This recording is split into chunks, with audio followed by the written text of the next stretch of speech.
Hi everyone, welcome back to another video from Tech for Gamers. In this tutorial, I'm going to show you how to auto roll in Monopoly Go. If you want to speed up your turn and roll dice automatically, then here's how you can do it. First of all, open the Monopoly Go application on your mobile device and log into your account. Soon after you start the game, you will be able to see a red Go button at the bottom of the screen. To auto-roll in Monopoly Go, you'll just need to press and hold that Go button until it turns green color. You will then be able to see that your game is now automatically rolling the dice each turn without you having to tap.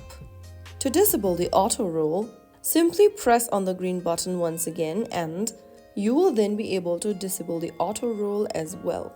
Now you can enjoy your game with a hands-free rolling experience with this feature. If you like the video, go ahead and like, share and subscribe for more Monopoly Go tips and tricks.